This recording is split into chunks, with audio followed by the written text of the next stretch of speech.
The Fair at Sorochinsty by Nikolai Gogol. I am weary of the hut. Ay, take me from my home, to where there's noise and bustle, to where the girls are dancing gaily, where the boys are making merry. From an old ballad. How intoxicating, how magnificent is a summer day in Little Russia. How luxuriously warm the hours when midday glitters in stillness and sultry heat, and the blue, fathomless ocean covering the plain like a dome seems to be slumbering, bathed in languor, clasping the fair earth and holding it close in its urethral embrace. Upon it, not a cloud. In the plain, not a sound. Everything might be dead. Only above, in the heavenly depths, a lark is trilling. And from the airy heights, the silvery notes drop down upon adoring earth. And from time to time, the cry of a gull or the ringing note of a quail sounds in the steep.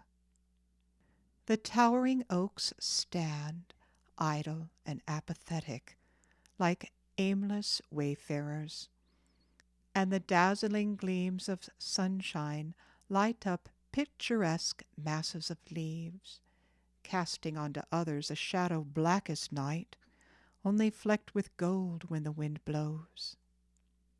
The insects of the air flit like sparks of emerald, topaz, and ruby about the gay vegetable gardens, topped by stately sunflowers.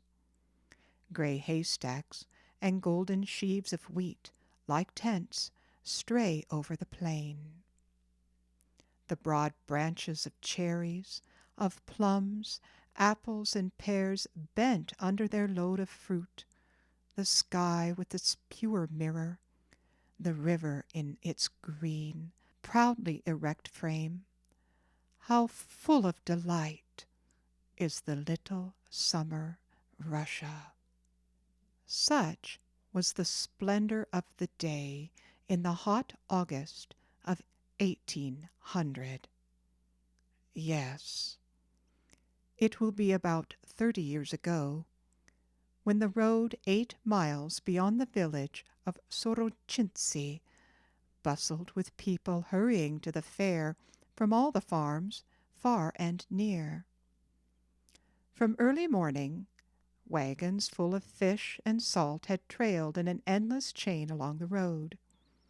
Mountains of pots wrapped in hay moved along slowly, as though weary of being shut up in the dark.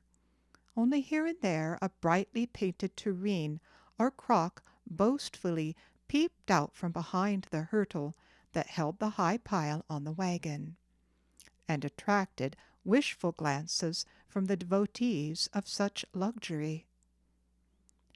Many of the passers-by looked enviously at the tall potter, the owner of these treasures, who walked slowly behind his goods, carefully wrapping his proud crocks in the alien hay that would engulf them. On one side of the road, apart from all the rest, a team of weary oxen dragged a wagon piled up with sacks, hemp, linen, and various household goods, and followed by their owner in a clean linen shirt and dirty linen trousers.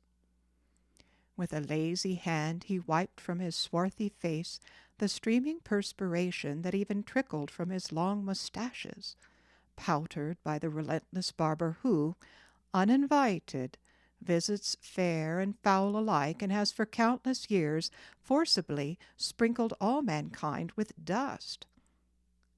Beside him, tied to the wagon, walked a mare, whose meek air betrayed her advancing years. Many of the passers-by, especially the young men, took off their caps as they met our peasant. But it was not his grey moustaches or his dignified step that led them to do so. One had but to raise one's eyes a little to discover the reason for this deference.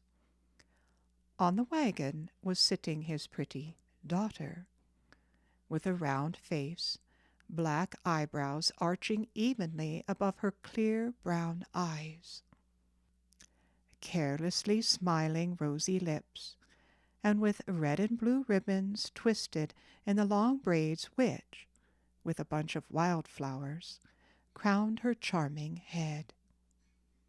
Everything seemed to interest her. Everything was new and wonderful, and her pretty eyes were racing all the time from one object to another. She might well be diverted. It was her first visit to a fair. A girl of 18 for the first time at a fair. But none of the passers-by knew what it had cost her to persuade her father to bring her, though he would have been ready enough but for her spiteful stepmother, who had learned to manage him as cleverly as he drove his old mare, now as a reward for long years of service being taken to be sold. The irrepressible woman, but we are forgetting that she, too, was sitting on the top of the load dressed in a smart green woolen pelisse, adorned with little tails to imitate ermine, though they were red in color, in a gorgeous plata checked like a chessboard, and with flower-chinced cap that gave a particularly majestic air to her fat red face, the expression of which betrayed something so unpleasant and savage that everyone hastened in alarm to turn from her to the bright face of her daughter. The river Pusol gradually came into our travellers' view. Already in the distance they felt its cool freshness, the more welcome after the exhausting, wearisome heat. Through the dark and light green foliage of the birches and poplars, carelessly scattered over the plain, there were glimpses of the cold glitter of the water, and the lovely river unveiled her shining, silvery bosom, over which the green tresses of the trees drooped luxuriantly. Wilful as a beauty in those enchanting hours when her faithful mirror so jealously frames her brow full of pride and dazzling splendor, her lily shoulders, and her marble neck, shrouded by the dark waves of her hair, when with disdain she flings aside one ornament to replace it by another, and there is no end to her whims. The river almost every year changes her course, picks out a new channel, and surrounds herself with new and varied scenes. Rows of water-mills tossed up great waves with their heavy wheels and flung them violently down again, churning them into foam, scattering froth and making a great clatter. At that moment the wagon with the persons we have described reached the bridge, and the river lay before them in all her beauty and grandeur like a sheet of glass. Sky, green and dark blue forest, men, wagons of pots, water mills, all were standing and walking upside down, and not sinking into the lovely blue depths. Our fair maiden mused, gazing at the glorious view, and even forgot to crack the sunflower seeds with which she had been busily engaged all the way, when all at once the words, "What a girl!" caught her ear. Looking around, she saw a group of young villagers standing on the bridge, of whom one, dressed rather more smartly than the others in a white jacket and grey Astrakhan cap, was jauntily looking at the passer-by with his arms akimbo. The girl could not but notice his sunburnt but pleasant face and fiery eyes, which seemed to look right through her, and she lowered her eyes at the thought that he might have uttered those words. "A fine girl," the young man in the white jacket went on, keeping his eyes fixed on her. "I'd give all I have to kiss her, and there's a devil sitting in front." There were peals of laughter all around, but the slow-moving peasant's gaily dressed wife was not pleased at such a greeting. Her red cheeks blazed, and a torrent of choice language fell like rain on the head of the unruly youth. "I wish you'd choke, you worthless bum! May your father crack his head on a pot! May he slip down on the ice, the damned Antichrist! May the devil singe his beard in the next world!" "Isn't she swearing?" said the young man, staring at her as though puzzled at such a sharp volley of unexpected greetings. "And she can bring her tongue to utter words like that, the witch! She's 100 if she's a day." "100!" the elderly charmer interrupted. "You infidel, go and wash your face, you worthless rake! I've never seen your mother, but I know she's trash, and your father is trash, and your aunt is trash. 100 indeed! Why, the milk is scarcely dry on his—" At that moment the wagon began to descend from the bridge, and the last words could not be heard. But, without stopping to think, he picked up a handful of mud and threw it at her. The throw achieved more than he could have hoped. The new chintz cap was splattered all over, and the laughter of the rowdy pranksters was louder than ever.